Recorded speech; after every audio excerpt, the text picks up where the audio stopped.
Oh, les verbes irréguliers. Après cette leçon, vous les adorerez. Hi guys, I hope you're fine today. I'm happy to be with you again. Si vous êtes aussi ravis que moi, merci de liker tout de suite maintenant pour me le faire savoir. Vous savez que ça me fait plaisir et que ça m'aide à continuer. Et restez bien jusqu'à la fin car j'ai une annonce à vous faire, une mission à vous donner. Mais pour l'heure, je continue la série Je réponds à vos questions. Et cette semaine, je réponds notamment à la question qui m'a été posée par Emar et par Malik et par certainement beaucoup d'autres qui n'ont pas laissé un commentaire car je sais que vous êtes nombreux à avoir des difficultés, à struggling avec les verbes irréguliers. Vous m'avez demandé comment faire, des conseils pour réussir à les mémoriser, à les apprendre plus facilement. Alors c'est parti. Déjà. Pour réussir à mémoriser ces verbes qui sont vraiment vos amis, vous les adorez parce que grâce à eux, vous pouvez parler correctement, conjuguer correctement. Donc pour faire en sorte de les mémoriser plus facilement, voici ma technique. Les regrouper par famille, si je puis dire. Créer des familles. Là, je vais vous en donner 4 ou 5. D'abord, commencez par la famille des plus simples. La famille des triplés, si je puis dire, parce que, oui, avec des petits moyens mnémotechniques. C'est comme ça qu'on y arrive. Parce que dans cette famille-là, ce sont les verbes irréguliers qui ne changent pas. Les 3 formes sont identiques. Les 3 formes ne varient pas. Ce sont les verbes comme cut, to cut, cut, cut, ou encore to set. To set, set, set, to let, let, let. Je veux dire, ils ne changent pas. To put, to hit, ok? Cut, put, set, hit, let. Ok, donc les verbes comme ça, où les 3 formes sont identiques, ça c'est la première famille. Ensuite, la deuxième famille, il y aura juste un seul changement. Un seul. La colonne du milieu, la colonne du prétérit, past simple.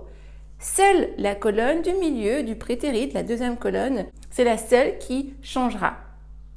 Par exemple, les verbes comme to come.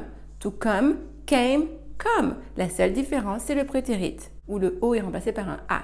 To come, came, come. De manière très similaire, le verbe devenir. To become, become, became, become. Le verbe courir. To run, ran, run. Juste une différence au prétérit et ça devient un A.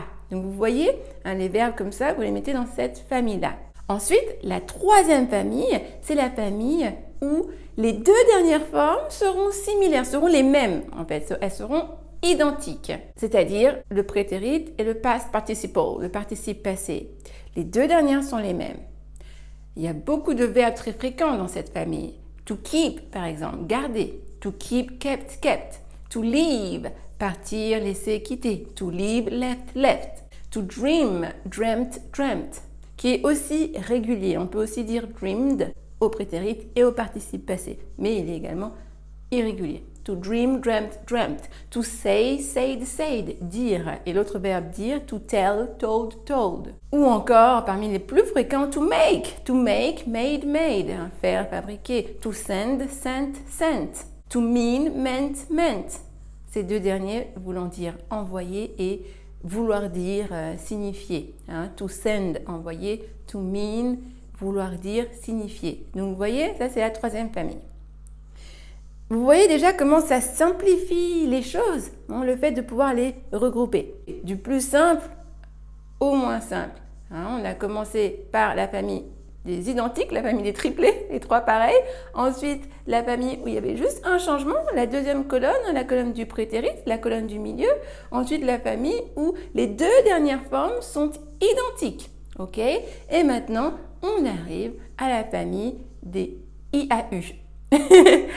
C'est la famille où les verbes seront assez simples à retenir parce que la seule différence qui se fera entre ces différentes colonnes, c'est la voyelle.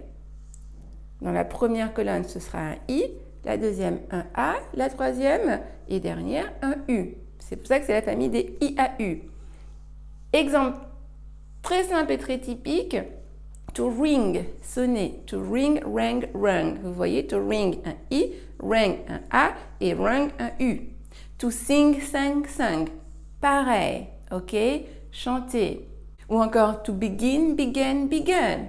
Et to drink, drank, drunk, boire. Ou encore to sink, sank, sunk, couler, couler pour un bateau. Et là, dans cette famille, vous voyez que se distingue, pour vraiment encore simplifier les choses, vous voyez qu'une règle peut en sortir. En gros, dans 99% des cas, dans cette famille-là, ce sera des verbes en ing et en ink. En ing comme sing ou ring et en ink comme drink ou sink. Ok, pour simplifier. Dans cette famille peut aussi entrer d'autres verbes. Par exemple, le verbe nager, to swim, swim, swim. C'est aussi IAU, même s'il ne se termine pas par ing, mais par im. Mais la règle globale, ce sont les verbes en ing et en ink. Et la dernière famille, c'est la famille où là, les trois formes sont différentes, comme to go, went, gone, ou encore to eat, ate, eaten. Mais rassurez-vous, en général, ces verbes-là, très changeants, vous les connaissez déjà assez bien parce qu'on nous les a assez martelés à l'école et au collège, voire même au lycée. Donc en général, vous les connaissez déjà assez. Donc voilà, j'espère qu'avec ces techniques, vous réussirez à les apprendre plus facilement. Vous voyez, le fait de classer, de regrouper en famille, ça permet ça apporte plus de clarté, plutôt que d'avoir comme ça des verbes dans tous les sens sans savoir s'y prendre. Maintenant, vous avez la technique, à vous de l'appliquer. Ok? Et mettez-moi en commentaire, là je vous ai cité différents exemples, mettez-moi en commentaire des verbes que je n'aurais pas cités et que vous aimez particulièrement bien ou bien que vous utilisez fréquemment. Ok? Et attention, attention, je vous ai dit que je vous donnerai une mission à la fin de cette vidéo. The mission. Aujourd'hui, à l'heure où je tourne cette vidéo, nous sommes une communauté de 1980 abonnés. Youhou! Bravo, bravo à vous, je suis trop heureuse, vraiment, d'avoir une telle communauté. Et là, je fais appel à vous, ma communauté.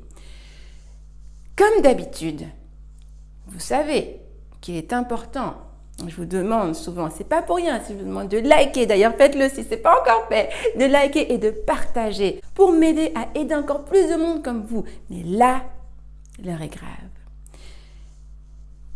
Votre mission, si vous l'acceptez, mes chers abonnés, c'est de partager cette vidéo le plus possible, de partager une vidéo comme vous ne l'avez jamais fait, de la partager le plus possible pour que d'ici la semaine prochaine, on atteigne les 2000 abonnés. Si d'ici la semaine prochaine, on atteint les 2000 abonnés, je vous réserve une surprise, quelque chose que je n'ai jamais fait jusqu'à présent.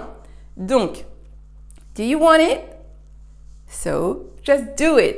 Partagez le plus possible. Et j'espère que nous gagnerons cette mission tous ensemble. Parce que bien sûr, je vais m'empresser de partager cette vidéo moi aussi. Ah et oui, moi aussi je fais mes devoirs. Ok, donc c'est parti. C'est parti, je vous dis à très vite et j'espère que vous aurez relevé le défi. On verra, on verra. See you next week. Bye bye.